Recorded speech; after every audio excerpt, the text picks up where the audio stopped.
Hello, this is attorney Jeremy Hogan, and in this vlog I explain smart contract basics and why blockchain is a contracts game changer. As you may or may not know, blockchain technology is the basis for Bitcoin and other cryptocurrency, and that's how you may know about it, but I believe that in addition to cryptocurrencies like Bitcoin, blockchain technology will change legal contracts forever. If you don't know, and to keep it as simple as possible, blockchain technology is a distributed network, meaning that the data, or in our case, the smart contracts, are kept on numerous computers, not just one. And it's called blockchain because once data is locked in by another block of data, it can't be changed. So once the contract is in place on the computers, it can never be changed. Imagine Lego blocks that have built-in super glue, and once they are in place, they are locked in forever and can't be changed. Maybe not a fun toy to play with, but great for legal contracts. Now, getting back to smart contracts, for our purposes today, a smart contract will be defined as any self-executing, legally binding contract that is on a blockchain and which tends to remove any third parties from the agreement. Smart contracts were made popular by the rise of Bitcoin and blockchain technologies, but have actually been around for a long time. In 1880, if you wanted to buy a Coke, you would go into the store, put the Coke on the counter, hand the cashier a nickel, and then walk out of the store with the Coke. And this was a simple traditional contract, the money for the Coke. You agreed to give the owner a nickel in exchange for the drink. Now, fast forward to 1930, and we have the first smart contract, at least that I can think of, because in 1930, the first vending machine was put into operation, and the vending machine, believe it or not, is a type of smart contract. You put in a dime, push the button of the drink you want, and it self-executes. The drink comes out, and you leave with the drink. It also meets our definition of a smart contract because it tends to remove the third party, the middleman, in this case the cashier. He's no longer needed. Sorry, cashier. The vending machine is a very successful smart contract which is in extensive use even today.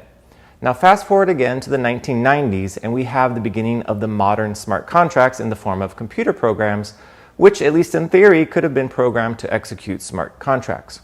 In other words, in 1994, you could have sat down and written a computer program, probably on your IBM in COBOL 85, which would have taken forever. And even back then, the program could have self-executed contracts, but the functionality was extremely limited. They struggled to remove third parties, middlemen, and they were pretty much useless, and therefore nothing ever came of it. Now, blockchain technology has changed all of this, and it's ushering in the age of the smart contract. And why is that? The first thing that blockchain brings to the table is that blockchain is decentralized and the contract resides not on one computer, but on thousands of computers all around the world and all at the same time. This is inherently safer than when a self-executing contract would have resided on a mainframe, for instance, or even in the cloud. If one computer is hacked or dies, the contract remains on the 999 other computers. It also happens to be safer than paper contracts. Go back in time to 2009, ask the banks how safe it was to have paper copies of home notes in bank safes, and that cost the banks billions of dollars. So it's a very important thing. The next difference is that the blockchain is immutable, meaning that once the contract has a block placed on top of it, it cannot be changed ever, like the super glue Legos. It will never change. This is actually a challenge from a legal perspective for us lawyers, but is a great thing in terms of safety and making the parties feel confident in using self-executing contracts. Third, blockchain by its nature is transparent and either party can view the contract at any time. This is obviously a good thing. There's no password or other hindrance to viewing your contract, which, that could be a problem in a software setup like on a mainframe. And finally, and most importantly, blockchain technology removes all third parties from the way a computer software can't, thanks to Bitcoin and other cryptocurrencies. Now, this is extremely important, so let me give you an example and see if we can show a simple diagram to illustrate. For purposes of illustration, let's say we have a simple self-executing transportation contract on an old computer software-based system. Now, this would have been state-of-the-art back in the 90s. That when the transportation company delivers a set of goods from, let's say, a port of entry, and they deliver it to a warehouse, the other party will pay the transportation company $100,000. Once the goods are delivered to the warehouse, they're scanned, the computer sees that they've been delivered, and so the computer knows to trigger the mechanism that will complete the contract and deliver the $100,000. And let's say this is really state of the art, and that we have hooked up the software somehow from the computers so that both parties' bank accounts are in the computer system to allow for the transfer to take place electronically. This would be a state-of-the-art software based on self-executing contracts from the 90s, and as good as it is, we still haven't been able to remove all third parties because, as you can see in the diagram, once the shipment is delivered, you still have the bank triggered to pay the funds. So what, you might think, what's the big deal? Well, let's say that the other party to the agreement looks at the shipment and decides, well, only half of the goods have arrived, so really you're only transporting half of the goods from the port to the warehouse, and therefore we don't think we should have to pay $100,000. So what do? They run out to their lawyers and they say, lawyer, only half of the goods were received at the port, therefore we should only have to pay $50,000, not $100,000. The lawyers run to the courthouse, file an injunction with the court, obtain an emergency injunction, which does not allow the bank, the third party, to disperse the funds. The injunction is served on the bank freezes the transaction so that even though the software asks for the money to be paid to the transportation company, the bank doesn't transfer the money under threat of contempt of court. This happens all the time in contracts. So the transportation company scans the goods at the warehouse thinking the $100,000 will be automatically transferred to its account, and the money isn't transferred.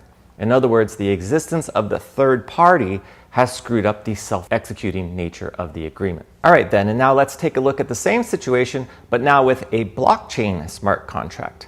Here we have the same setup, transportation company delivering goods to a warehouse for $100,000. But here, where the transportation company is about to get paid, the lawyer goes to the same court, gets the same injunction, the same paper signed by the same judge that the funds shouldn't transfer. But now, since we are on the blockchain, we have $100,000 worth of Bitcoin being transferred. And here's the important thing, there's no way to stop it from happening. There is no third party outside of the contract that can change what is going to happen. I mean, even the parties themselves can't stop it from happening. And that's because we've removed all entities outside the contract system from the equation. This one simple change makes all the difference. Now the parties don't have to trust each other. It's what's called a trustless system. Blockchain and blockchain currencies are the safest, most open, and importantly, most inevitable way to create smart contracts. And that's why it's a game changer, even more than the invention and rise of the computer. With that being said, that doesn't necessarily mean I'm saying that smart contracts are perfect. The American legal system is very slow to adapt by design, and smart contracts will bring many legal issues and challenges with them. This is Legal Briefs, so we don't talk for too long, but I'm running out of time for this vlog. But in part 2, I want to talk about the legal issues surrounding the drafting and enforcement of smart contracts, which is very interesting stuff. You might have thought, well, is it good that a self-executing smart contract cannot be undone? And we're going to talk about that on part 2 of this vlog. Thank you for watching and have a great day.